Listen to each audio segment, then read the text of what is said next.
welcome to the 82nd episode of the Head Kick KO podcast. Today we are here to discuss UFC 279, and this is going to be probably a long discussion about UFC 279. I think there's a lot of topics and fights that are very discussion worthy. And before we talk about the fights, I'm also going to give my opinion on the opponent changes and kind of all the stuff that happened last week at UFC 279. Because I didn't do a preview like I originally planned, I was getting ready to record the preview, and Khamzat missed weight, and they were talking about moving all the fights around, and I didn't really want to sit and talk about hypotheticals. And, you know, if this person fights this person, if this happens, if so-and-so fills in, I didn't really want to do that. I don't think that's very constructive. It's fun in the moment, but in terms of like me recording an episode and then putting it out, all the information could already be out or changed. And by the time the information was out, it was a little late for me to get an episode out before the fight, so that's why there was no preview. But regardless, we'll talk about some of those things now alongside the fights. And then once we're done with that, I'll also do a quick run through of Sandhagen versus Yadong, which will take place next week. So to get us off at the top of UFC 279, obviously Nate Diaz, Tony Ferguson. So to start us off with my opinion on the opponent change, I loved it, right? If you asked me before, you could have asked me 2 weeks ago and I would have told you I would have rather see Nate Diaz versus Tony Ferguson. That fight felt like a closer matchup, a more interesting matchup. The betting lines reflected that, with that being between, minus 150 and, even money. Or let me rephrase that. Nate was around plus 100 to plus 150, 155 throughout the week, in comparison to him being at plus 650, 700, plus 800, depending on where you looked. So I think that reflects exactly how much closer this fight was. And at the end of the day, I prefer to see competitive fights. So I think this was a good example of that. And then in the fight itself, Nate Diaz looked good, right? He didn't look like tremendous, but he had a lot of the same traits. And you see traits that stick around from fight to fight. And I don't think a lot of those traits wore down, right? He still showed his really good boxing, his good 1-2. That was still present. I don't know that 1-2 will ever fade. And if that 1-2 is no longer available for Nate Diaz, that will be the sign when it's time to hang it up. As long as Nate Diaz can still throw that 1-2, he should keep fighting. But that was on point. The boxing looked good overall. And then when Tony did take it to the mat, he capitalized in spectacular fashion as he landed a submission there. Nate, historically, has really good submissions off his back, and we haven't seen those in a while. His last submission finish was a submission finish over Conor McGregor in 2016, I think that was. I believe that was 2016. Regardless, it was a long, long time ago. Now, to see him get another submission, poetic. Have it be a submission off his back, where that's kind of the submissions off Nate's back were I don't want to say the bread and butter, but that was some of the more memorable moments of his early UFC career. The triangle chokes off the bottom, things like that, when he flipped double birds, what he's got to do in the triangle choke. Those are all, really, really memorable Nate Diaz moments. So I think it was poetic to see that against Tony. And for Tony, I don't think he really looked that great. And that pains me to say, because I am a massive Tony Ferguson fan. But he didn't really look that good, right? He did some good things in isolation, right? He threw some good leg kicks. But he really struggled to land to the head. I thought he had a good beginning of round 3, but I think that started to crumble later in that round. And I think he lost the first 2 rounds. And he got hit several times. Several times I was thinking, oh, wow, Nate might be able to, put something together here and get a finish. I was never like, oh my God, he's wobbled, he's hurt real bad. But I was like, oh, wait a second here. Nate's starting to land some shots. It looks like that hurt him. And that's really tough to see because even when he's like turning his back, that doesn't feel natural, right? I know nothing Tony Ferguson does is natural, but that seems it's coming out of a place of I don't want to get hit, and I wasn't a fan of seeing those things, and we'll discuss Tony first, in terms of what is next. I don't really want to see Tony fight again, especially at the 155 pound and 170 pound divisions. I'm not really, convinced that he beats a lot of 170 pounders. After that fight, I said to myself, it's a good thing he didn't fight Li Jingliang. I understand that if you're Tony, you can make the argument that, well, I was, coming into a fight on short notice. I wasn't prepared properly for Nate Diaz as an opponent. But you could also say the same thing for Nate Diaz, right? You could say Nate Diaz likely trained a lot of wrestling in preparation here. His boxing probably wasn't as crisp as it would have been if he knew he was fighting Tony.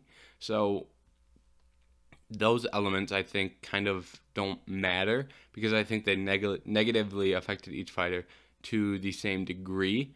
So I don't think that's really a appropriate response to losing. But back to like Tony at 155 or Tony at 170. I mean, can he beat ranked opponents?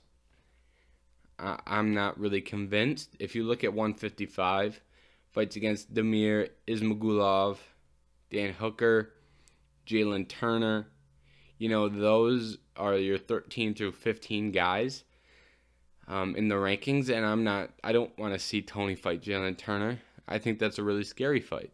I think a fight of Dan Hooker versus Tony Ferguson would be a relatively similar fight to the stand-up portions that we saw of Nate versus Tony, where, Dan Hooker would look to be the much better striker and hurt him and probably eventually land a finish.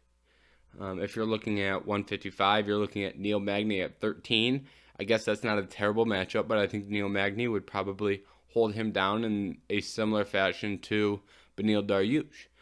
If you're looking at Li Jingliang at 14, I already said I'm not confident in Tony in that fight. If you're looking at Michel Pereira at 15, I think that's a fight where if it were prime Tony Ferguson versus Michel Pereira would be a very, very intriguing matchup. But current version of Tony Ferguson versus Michel Pereira, I think, is a very scary matchup. Even if you wanted to go a little bit higher, Shavkat Rakhmonov versus Tony Ferguson, that's a really scary matchup. Even if you want to book him against some guys who are a little bit older in the top 15 at welterweight, you're looking at Wonderboy at 7 and Jorge Masvidal at 9. I think those are all scary matchups for Tony. So I'm not sure that Tony, if you were to fight right now anybody ranked in the top 15 at lightweight or welterweight, I'm not sure that there's a single opponent there that he beats, unfortunately. Like I said, I'm a massive Tony Ferguson fan, and it really pains me to say that. And I'm not saying that to be rude or poke fun at Tony. I think in Tony's prime, he was the best lightweight on the planet. I think in Tony's prime, he has a good shot at beating Charles Oliveira. I think in Tony's prime, I think he beats Dustin Poirier. I think he beats Gaethje. I think he beats Michael Chandler. I think he beats Beneil Dariush. I'm not sure about Islam Makhachev. I haven't really decided what my opinion is on Makhachev because I have reasons to be skeptical about his fight style, and there's things I love about his fights. So I don't even need to go down that road, but you get what I'm saying, right? You get the point that I'm making, that prime Tony Ferguson, there's a good chance that he would be able to be the lightweight champion with the current state in the division. Now, that's not saying he would 100%, but he at a minimum has a strong chance, and he would be a guy in the top 5. But it happens in every sport, and it happens, it's the least forgiving when it happens in MMA, but there's a time where you can see where an opponent, or when an athlete has aged to a point where they're not the same anymore. If you watch other sports, another great example is when a quarterback doesn't have the same arm strength. Ben Roethlisberger last year, for example, his arm, didn't have the same pop it once did. And that, at the end of the day, that he wasn't good enough to continue playing in the NFL. The problem is with fighting, there's nobody looking over you that makes you stop. I'm sure Ben Roethlisberger had conversations with the Pittsburgh Steelers, and they probably said, hey, man, we don't think you're good enough to be a starting caliber quarterback anymore. We need to find a younger replacement, because that's the NFL is a business. The fight game is also a business, right? But the business is run differently.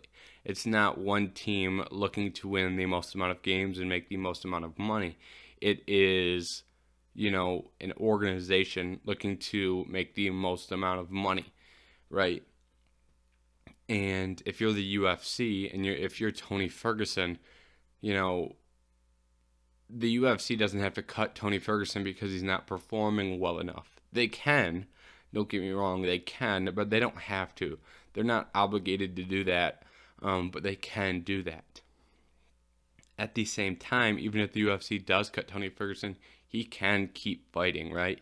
He can, go and fight in a Bellator, possibly, if they were interested, fight in a one championship if they were interested, fight in a PFL if they were interested.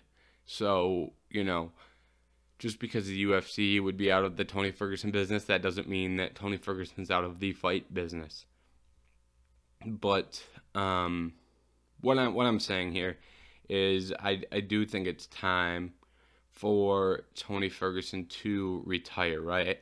And what I'm saying is that no one can make that decision besides Tony Ferguson.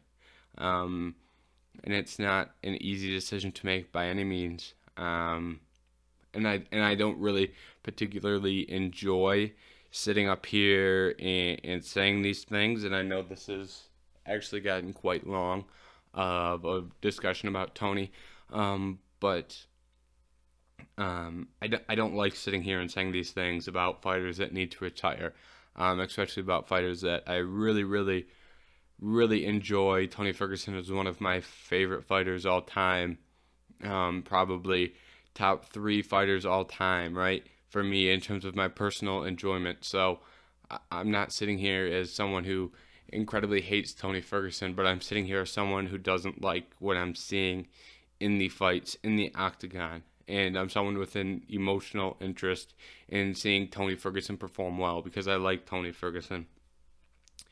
And with that being said, I'm not sure that I particularly want to see him continue going through the same, fight over and over again. But I do think that Tony Ferguson should get the legend send-off, right? I think that was a good opportunity to have that last night against Nate Diaz. I think that if he would have left his gloves in the octagon against Nate, I think it would have been the best time to do that and make that decision. So I hope that the UFC comes to Tony with a fight that can justifiably, we can see that outcome, right? Possibly a Jim Miller, maybe. I thought the way that Donald Cerrone went out against Jim Miller, even though he did not win, I thought that was a good way to go out, right? For Tony, it doesn't have to be Jim Miller, but someone of that status, and you understand the type of fight that I am saying Tony Ferguson should have next. One more legend where he can leave his gloves in the octagon and not do it anymore, right?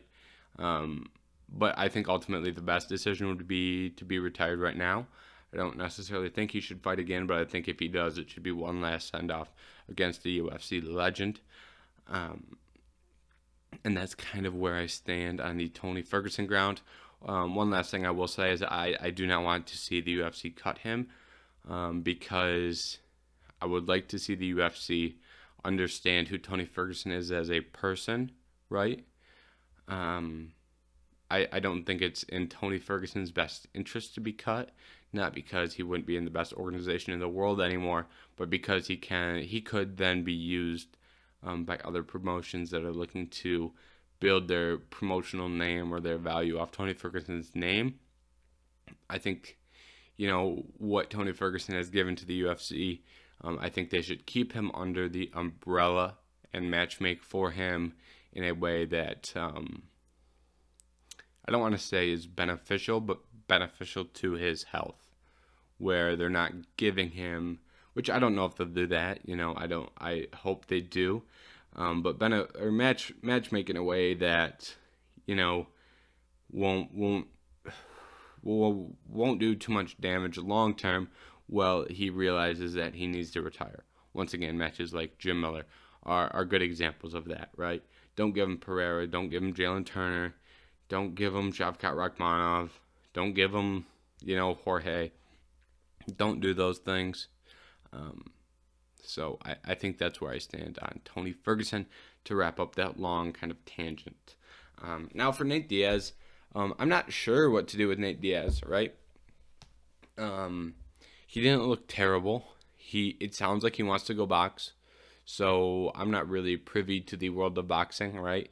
I'm not a boxing fan. I know probably 15, 20 boxers maybe. So I'm not even going to speak on Nate Diaz's potential boxing matches because I'm not privy to, what would make sense for him over in the world of boxing. But I do think there are elements of Nate Diaz that are still, I still think Nate Diaz can win fights at this point. I think if he chooses to continue in Real Fight Inc. and only fight under that umbrella, he could realistically matchmake against guys like Tony. Maybe he pulls a Donald Cerrone out of retirement. If he's just fighting like one-offs against like guys of that esque, like a Pettis, if Pettis doesn't stay in the PFL. I think things like that would make sense for Diaz over in Real Fight.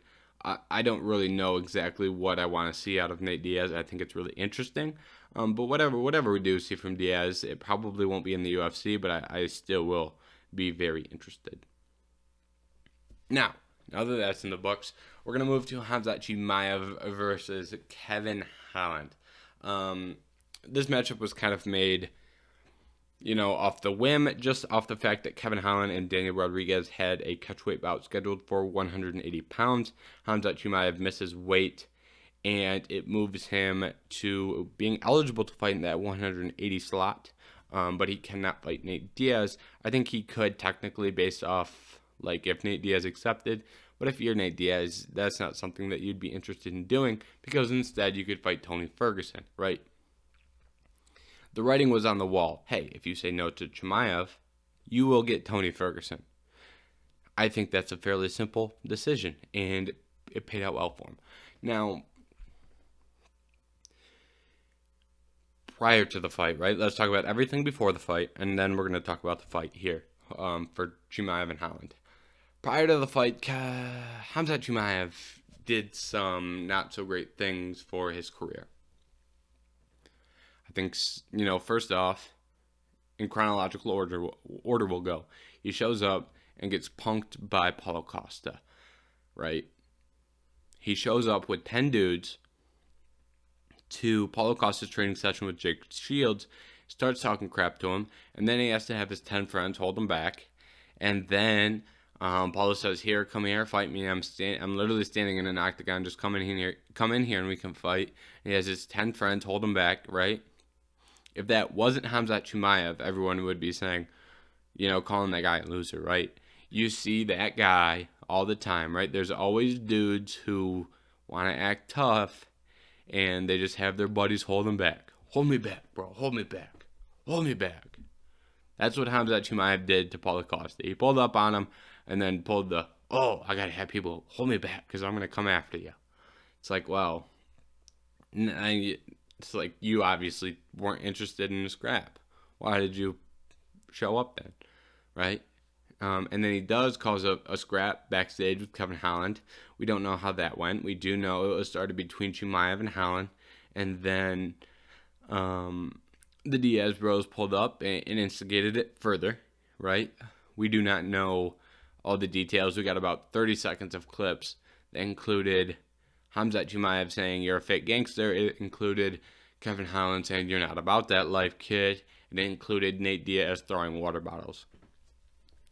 Now, that might be the least informational thing that you could possibly get out of that brawl in that situation, because I could have told you that, right? It's like, hey, if you say, hey, Kevin Holland, Khamzat Chimaev, and Nate Diaz are involved in a scuffle, what are some things that you could possibly hear or see? Nate Diaz chucking water bottles is up there. Khamzat Chimaev calling people fake gangsters like he has been for the last 4 months is up there. Kevin Holland saying, "You're not about that life." Probably the least predictable out of the three, but I don't think it's, anything too crazy in terms of odds or predictability. So the UFC knew what they were doing when they released the footage. They released the least surprising of the footage.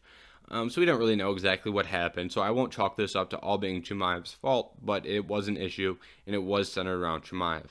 And then he comes in and he misses weight by 8 pounds, and they have to reconstruct his whole card. Those are things you just cannot do, right?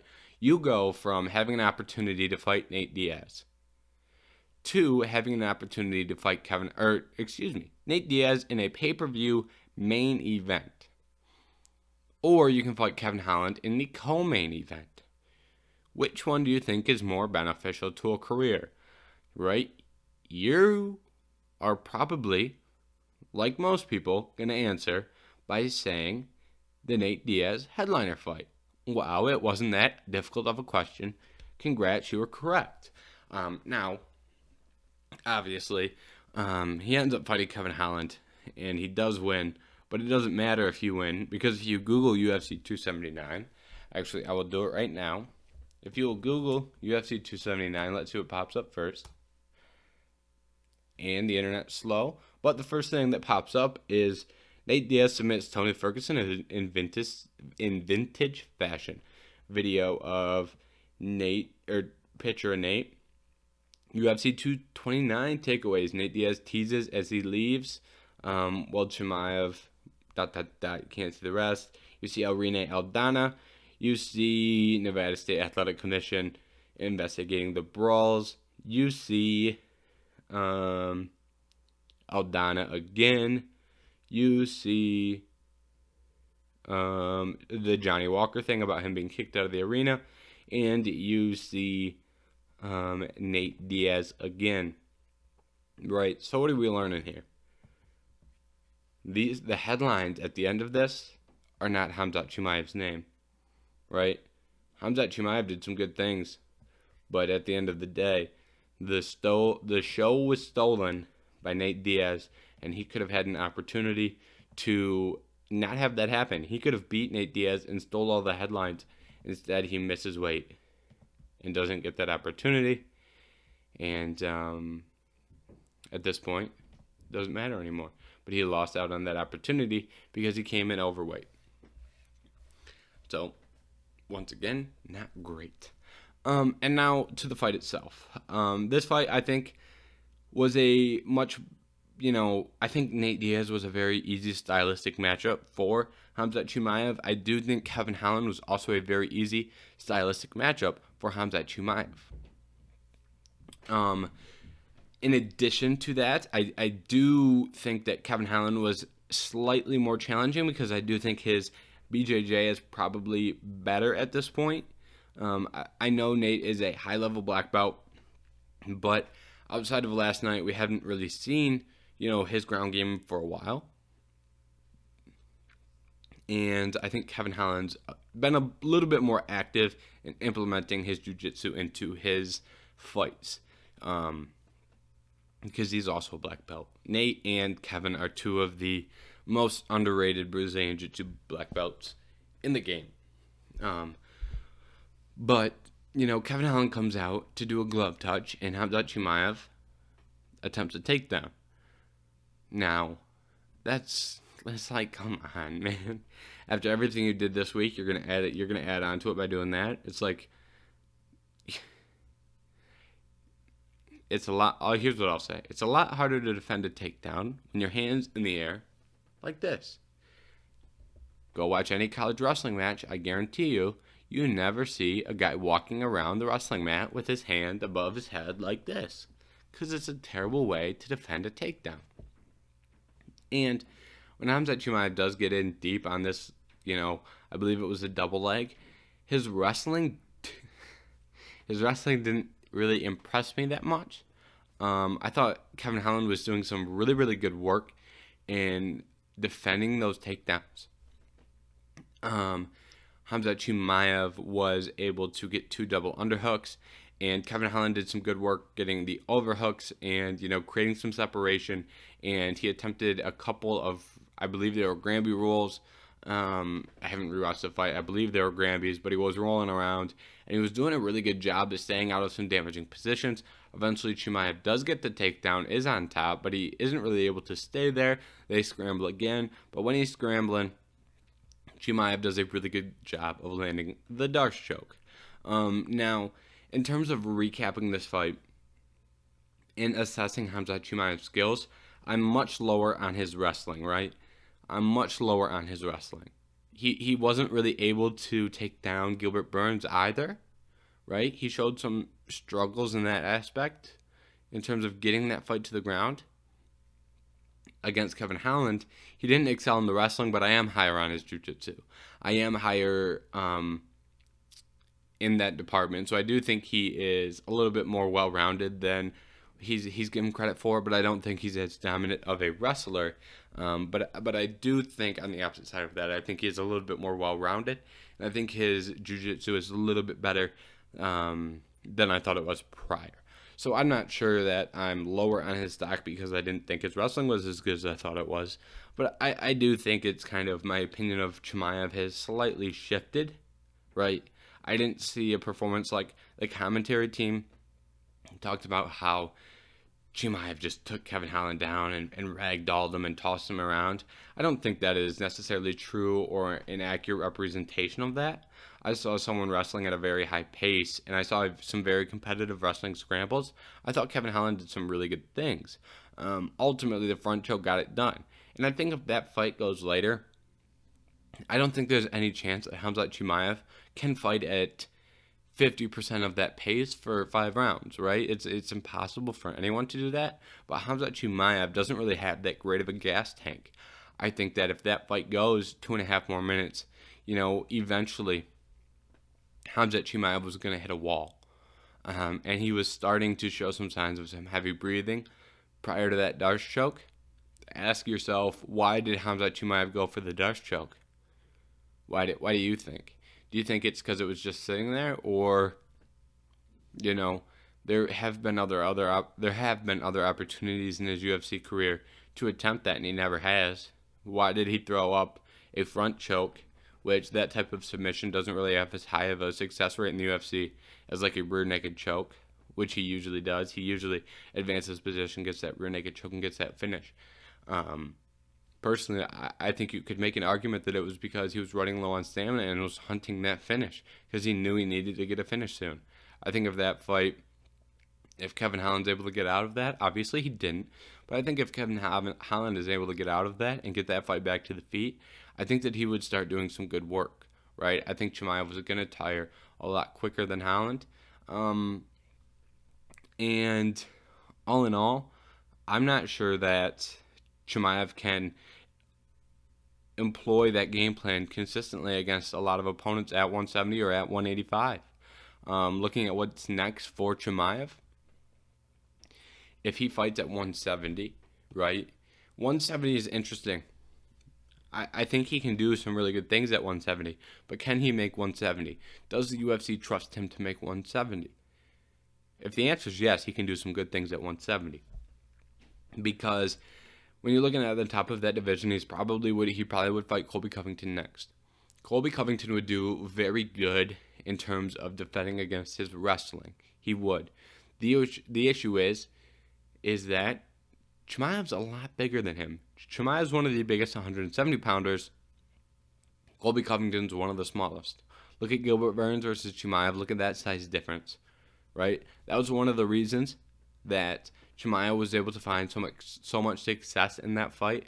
If you watch that fight, there were a lot of times where Chimaev was very close to getting hit, and Gilbert Burns was very close to landing a lot of really big counters, but he was just a couple inches too short. He just wasn't able to get inside the pocket well enough, and he wasn't able to make up on that range deficit. Obviously, for that fight, that's credit to Khamzat Chimaev. The issue is those skills and that issue isn't transferable to 185 pounds, right? You're not going to find that at 185 pounds, but you can continue to find that at 170 if you're fighting guys like Colby Covington. Or Colby Covington would probably do well at defending against that grappling. He's a good wrestler. I'd be interested to see if he's able to keep up in the BJJ department like Gilbert Burns was. Gilbert Burns and Colby Covington, both very good defensive grapplers. Colby's is going to be against that wrestling a little bit better. Burns is going to be against that BJJ a little bit better. So I'd be interested to see if Colby could get that early submission. But on the feet, right, Chimaev's going to be a lot longer. He's going to be able to walk him down. He's going to be able to do some good things. I think that's an interesting matchup, but I think Chimaev's able to win that fight because of his size, right? I don't know if I'd pick him today right now, but I know for a fact he has a chance and a good chance. And that's probably the only fight for him at 170 that's not a title shot, because he's already beat Gilbert Burns, right? So now he's just looking at Colby, Kamaru, and Leon in front of him. Kamaru and Leon fight, and then you got Colby sitting there. Easy math. But continuing to 185, if they make him fight at 185, I'm not sure how good he does. Honestly. A lot of people say, oh, well, he can beat Izzy because of the stylistic matchup, right? And that's actually true. I do believe that. I think that there's a case to be made that Khamzat Chimaev has a better chance of beating Israel Adesanya than he does Robert Whittaker. Robert Whittaker absolutely dismantles Khamzat Chimaev on the feet, right? The striking between those two is not even close. Not even close. Robert Whittaker probably could defend against takedowns, right? At least at a sufficient level, right? And here's the thing, you don't have to defend against those takedowns for 25 minutes. He goes hard for 4 minutes and then gets tired, right? So Whittaker probably could defend against some takedowns. If he can defend the takedowns for 3 minutes, I'd say yes. Then if it's just purely striking, Robert Whittaker stunts on him all day. Jared Cannonier stunts on him all day on the feet. Very strong, could defensively grapple. Marvin Vettori, I think he does good in the defensive grappling department. And I'm not sure that Marvin Vettori is some otherworldly striker, but he would, be able to. But, at the same time, Chimaev isn't either. Alex Pereira, similar to Izzy, where, he could probably just take Pereira down. Brunson, Brunson's the opposite of some of these guys, where he does have the good enough takedown defense probably to keep this fight standing, but then you have to worry about Derek Brunson's striking, which is not something I would hang my hat on. Paulo Costa, he probably gets worked by Paulo Costa. There's going to be a big size difference there, right? Paulo Costa is going to be much, much bigger, and if they're striking at all, Paulo Costa is going to hurt him badly. Sean Strickland probably gets taken down, Jack Hermanson, probably not a good enough striker. Darren Till gets taken down. So, from my count, there's 1, 2, 3, 4 guys in the top 6 that I think have a really, really good shot of beating Chimaev, right? You can't say the same thing for 170. So what I'm trying to tell you is that if they make Chimaev move up to 185, he's not going to be as good of a fighter as many people credit him to be right now. The skills are there. There's better there are guys at 185 pounds that, from a skill standpoint, do match up with Chimaev better. And it's not the defensive grappling of guys like Colby and Burns, right? That's what you have at 170. But the size, defensive grappling, and striking prowess, I think, are the 3 things you need. And I think there's more guys at 185 pounds that bring those 3 things: size, defensive grappling, and striking. At least a better level of striking than Chimaev. Those are the 3 things you need to beat him. And I see those 3 things at 185 pounds. So, if he is booked to fight Whitaker, Cannonier, Vettori, Costa, all very likely matchups. If he does move up to 185, I would probably bet on the other person at plus money. I assume that fight would be plus money for whoever is fighting Chimaev. So keep that in mind. That was more of a rant. This episode has gone off the rails, but we're going to embrace it. It has gone off the rails just like UFC 279 went off the rails. So I guess it's kind of poetic and makes sense. Daniel Rodriguez versus Li Jingliang, the last of the 3 big fights. Poor Li Jingliang, man. Poor Li Jingliang. I mean, this guy is so excited to go to the press conference because he's got a brand new suit that he wants to show off. What happens? Press conference gets canceled of no fault of his own. Li Jingliang is the one guy where you're like, who got into a scrap at the press conference? Before anyone knew who started the scrap, have you said, who got into a scrap at the press conference between the 6 guys at the press conference? Your answer would have been, well, definitely not Li Jingliang. And then, he's supposed to fight Tony Ferguson. And as we've discussed, he probably beats Tony Ferguson quite badly. Does he get to fight the aging legend? No, he gets to fight Daniel Rodriguez, a guy who weighed in at 180. Well, he weighed in at 170. It's like, come on, really? And then he looks great in the fight. In my opinion, wins at least 2 rounds, maybe 3. I stopped scoring fights because I think it's not fun. It like takes the fun out of watching fights. Regardless, I'm like, he won at least 2 of those 3 rounds. Daniel Rodriguez gets his hand raised. And I'm like, well, let me think about this. And I think about it. And I'm like, I think Li Jingliang, by a score of 30-27, is way more reasonable than Daniel Rodriguez winning by a score of 29-28. And I checked on the Trusted Verdict app. Because Verdict, shout out Verdict. Community scores. Tells you what the average people think about a fight being scored. All 3 rounds, people had in Li Jingliang's favor. One was very, very close, but the other 2 were relatively wide margins. Judges get it wrong. Li Jingliang essentially got screwed very badly this week, but I think in turn he got a lot of fans out of it. I know in Li Jingliang's next fight, I will probably be rooting for him. Who should Li Jingliang fight next? This is a relatively simple question and answer. He's currently ranked 14th. He probably undeservedly will fall out of the rankings, but I think he should get another ranked fight against number 15, Michel Pereira. Pereira versus Jingliang. Fun fight. Who says no? Let's book that fight. We're going to go a little bit quicker now, okay? Because we're already 40 minutes deep into this episode. That's not good. Irene Aldana got a good upkick knockout to the liver of Macy Chiasson. This is up there for one of my favorite knockouts. I don't know how to categorize it because I'm not like, I'll never think it's better than Cory Sandhagen throwing a flying knee against Frankie Edgar, right? I'll never say it's better than Barbosa throwing a spinning heel kick, but there is something that, there is something that hits me here where it's like, wow, that's really cool. Because it's like, in those positions, I'm never like, oh, just throw an up kick to the liver and knock her out. I think there's an element of surprise and, oh my God, what just happened, that makes that a really interesting finish. And shout out to Irene Aldana for that. One of the more powerful fighters at that 135-pound weight class, knocked out Ketlin Vieira cold with a check hook.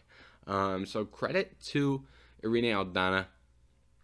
I think that she is in a really good spot at 135 pounds because she's got that win over Aldana. She is currently ranked 4, win over number 2. I don't know how they're going to book this division. She already fought Holly Holm. She already fought Ketlin Vieira. I'd like to know how they book this division. I think it's very, very dumb to do Juliana Pena versus Amanda Nunes 3. I think that is stupid and doesn't make any sense because because Nunes just beat the absolute crap out of Juliana Pena. With that being said, if Nunes does not fight Shevchenko, I think they do Nunes versus Vieira. And then we can do Pena versus Aldana. I think that's the way to go for their next fights. Chazone, just outside the top 10 now. The top 10, or those 10 to 15 slots in the female bantamweight division look rough. But we can do Norma Dermott. She got a good win on Saturday. Macy Chazone lost, so book them up. Now, Johnny Walker, great submission of Ian Cutelaba. Shout out to Johnny Walker for getting back in the win column. Always like to see Johnny Walker win. I think he is a cool guy to have around. I don't think he's going to be a championship level fighter. I don't view him as that. But I think he's a guy that I have a lot of respect for. And someone who is like, oh, Johnny Walker. Johnny Walker's always been cool. Every time you see him, he's doing his best to be positive. It's like, Johnny Walker's just a cool guy. Like, if you walked up to Johnny Walker in the street and asked Johnny for a picture, he'd be so cool about it. That's the type of guy Johnny Walker is. So it's nice to see him have a nice performance in there. I'm not sure what to do with Johnny Walker next, right? I think you do need to take it slow, right? I think more guys of Ian Cutelaba's status, not bad fights. I think Jimmy Crute makes a lot of sense for Johnny Walker moving forward. So that is a good option now. For Cutelaba, he's going to be just outside those 205 pound rankings, excuse me. And I cannot remember the guy's name, but I know exactly who Cutelaba should fight. Crap, why can't I remember his name? Very good prospect that just beat Devin Clark in convincing fashion. Knocked Devin Clark out. What's his name? Load, and I'll tell you. Sorry, I should know this off the top of my head, but I can't remember his name. Azamat Mirzakhanov.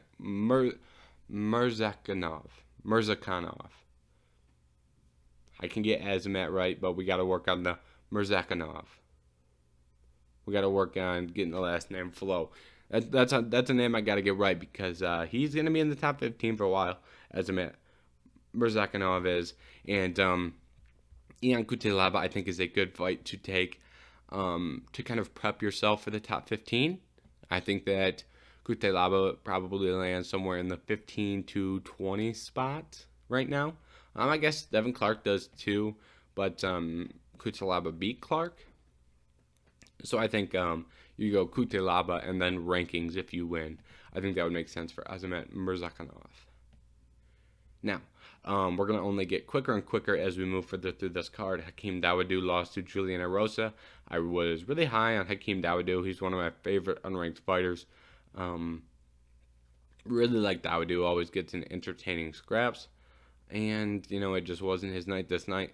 I don't think we saw the best version of Hakeem Dawodu, and I think we saw one of the better versions of Julian Erosa. I think the weight cut kind of, played with Dawodu a little bit, but Julian Erosa fought well, so credit to him. Jailton Almeida submitted Antana.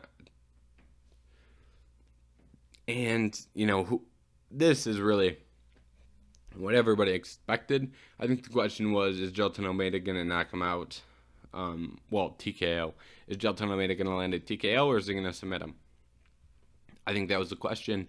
Jailton Almeida will be fighting in the top 15 and was supposed to fight Shamil Abdurakhmanov, but that fight fell through.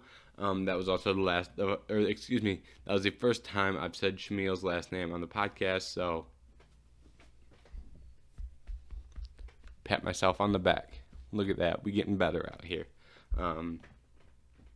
Quickly roll through the rest of this card. Dennis Tululin looked very good against Jamie Pickett.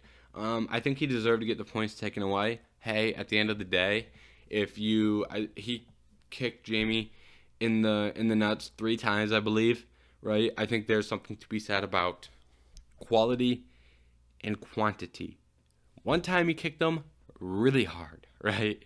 And he added to it with some more quantity. Right, I'm also an advocate for taking points away, right? I think that if you just keep doing stuff you're not supposed to do, right? If you poke somebody in the eye 3 times and they're walking around, and they can't see out of their eye, take a point away, right? If someone grabs the fence 2 times to stop a takedown, take a point away. If we start taking points away, if someone punches someone in the back of the head 4 times, and they look wobbled because they're getting punched in the back of the head, take a point away. I think if we start taking points away, it would suck in the short term, but I think in the long term, we had some guys go, well, maybe I shouldn't poke the opponent in the eye 6 times because I'll get a point taken away, right? I don't think fouls should be given out for mistakes or things that guys do once. If you accidentally do something once, right? Obviously, don't be giving points away. But I think and nut shots are harder because if you're someone who really kicks the body, I understand how that happens, right? Eye pokes are a little less forgiving. Circumstances are circumstantial. Cage grabs, what are you doing, right?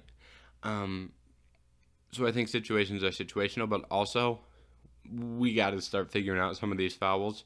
It looks ridiculous when someone watches the sport and someone's just getting eye poked. Have you ever sat in a room and tried to explain to someone the rules, and you're like, oh, here are the things they can't do. You're like, there's a handful of things you really can't do. You can't punch someone in the back of the head. You can't eye poke someone. You can't eye gouge. You can't fish hook. You can't kick them in the nuts. You can't grab the fence. There's less than 10 things you can't do. And somehow we keep running into the same issues of guys making the same things. And that's not me trying to pick on Tululin. I could give you 30 fighters that are all idiots when it comes, I shouldn't say idiots, but 30 fighters that all way too often commit fouls. So let's try and clean up that aspect of the sport. I hate seeing it. Chris Barnett, great performance against Jake Collier. I want to say that one fight of the night, did it? I don't remember. I really don't. Should have. Chris Barnett deserved 50K for that. Got beat up pretty bad in the first round. Had some moments in the first round. Completely turned it around later in that fight. And then Norma Dumont got a really good decision win over Danielle Wolf. Wolf is not someone that I'm particularly high on. She's 1-1 in MMA, and her one win comes on Contender Series. For the life of me, I cannot remember her what she did before that, because her Contender Series fight was a while ago, and I don't really prep myself on Danielle Wolf repeatedly, but she had some combat sports experience prior to that. So yeah, but still, she's not really that great of a UFC fighter. Lastly, I'm going to be honest, the first 3 fights on the main card, I did miss because I was driving home. So, didn't watch those fights. So, I'm not going to sit here and lie to you. Now, moving on. That was the end of UFC 279. Was it hectic? Yes. That was a hectic recap of UFC 279. Guess what else was hectic? UFC 279. Also, fairly unorganized recap there, but also so was UFC 279. Quite unorganized of an event. Was there mistakes in that recap? Yes, there was. But just ask Khamzat Chimaev. There were some mistakes at UFC 279. So don't hold that against me. We're gonna quickly go through next week's card. There are a lot of fights I like here. I think there's really only one fight that has like major ranking implications, and that's the main event. Other than that, I think we've got a mixture of fun fighters and Aspen Ladd and Sarah McMahon are fighting. Sorry. After that, we've got a mixture of fun fighters, and prospects. Now, quick rundown. Main event, Cory Sandhagen, Song Yadong. If you are a long-time listener of this podcast, and by long time, I mean like years, right? Like episode 20, episode 10. Long time.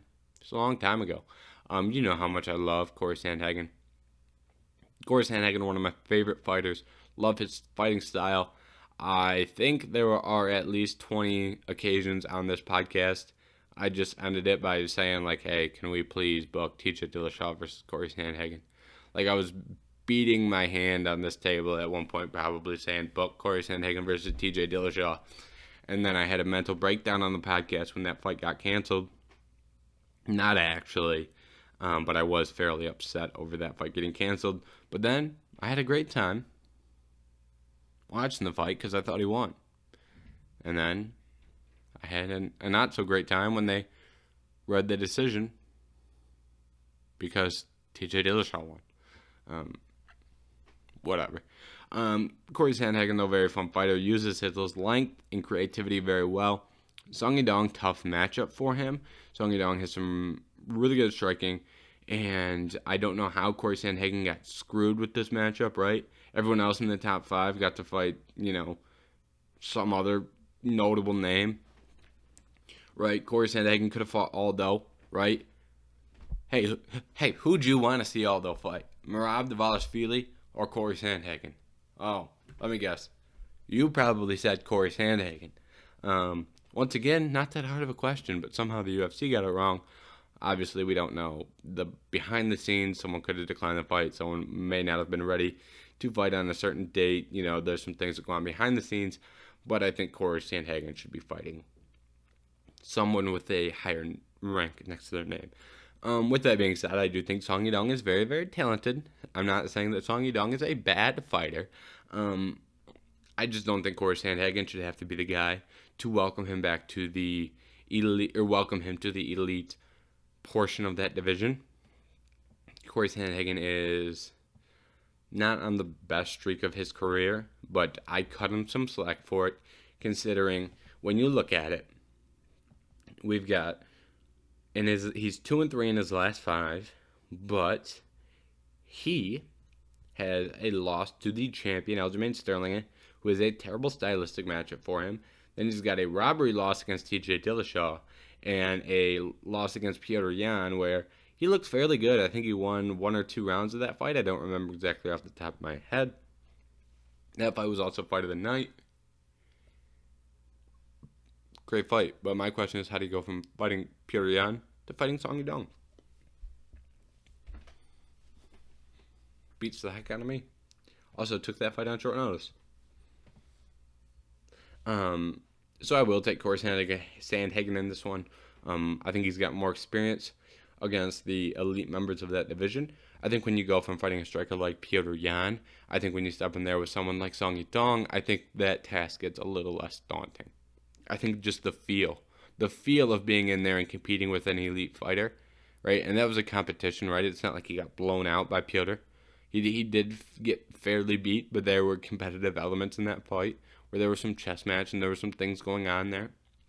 And I think when you had that experience, again, in 5 total rounds against Petr Yan, I think that when you're now tasked to fight someone like Song Yadong, I do think that you can kind of feel the difference in talent, and I think that that feel is beneficial, and I think he will win that fight.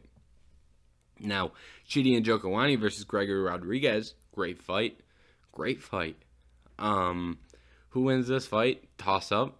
Toss up. Toss up. Gregory Rodriguez is someone who I've picked against several times and have been wrong several times. Chidi Njokuani is someone who I've really liked, picked on, and have been right. It's going to be a very tough fight, but I do lean Chidi Njokuani. Really just to feel, I think his striking is a little bit more dynamic. So I expect him to go out there and land some good strikes and win. Andre Fili versus Bill Adgio. What are we getting out of this fight? I don't know who wins, but I guarantee you it's a fun fight. I'd probably lean Fili, but I think that's a 50-50 fight as well. Alan Amandowski fighting Joe Pyfer.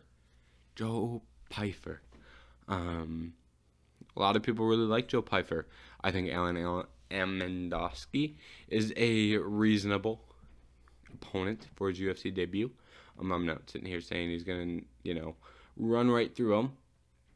But Amandowski has not had the best run in the UFC. So I probably would pick Joe Pyfer. But,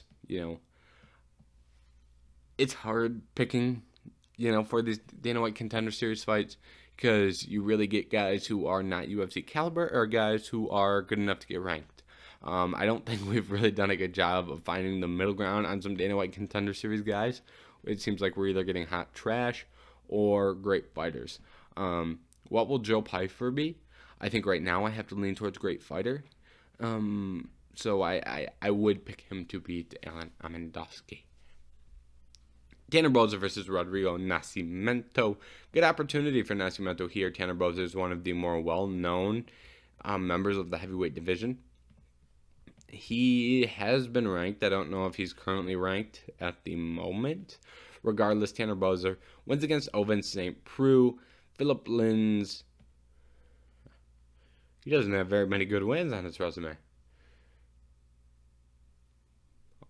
I remember some good fights from Tanner Boser where he looks impressive. Losses to Cyril Gane, Andrei Arlovski, and Ilir Latifi in the UFC. Wins against not great fighters. Ovince St. Preux, good fighter, but I don't think he's a heavyweight. He's a light heavyweight. Felipe Lins is probably the best name on his resume. But Tanner Boser not a bad fighter because of that. Rodrigo Nascimento. Last fight was a no contest to Alan Badeau. I believe, I don't remember exactly why that was a no contest, but in the actual fight, he beat Badeau, lost to Chris Dawkins, has won every other fight. I lean Nascimento, but I'll probably watch more film on that one. Marc-Andre Barriot versus Anthony Hernandez. Great fight. Are these two guys ever going to be super highly ranked? No. But will they give you a fun fight on the prelim of a fight night? The answer to that question is yes. I lean Anthony Hernandez. Damon Jackson versus Pat Sabatini. Another really good fight. Both of these guys have shown things that I've liked. I will lean Pat Sabatini.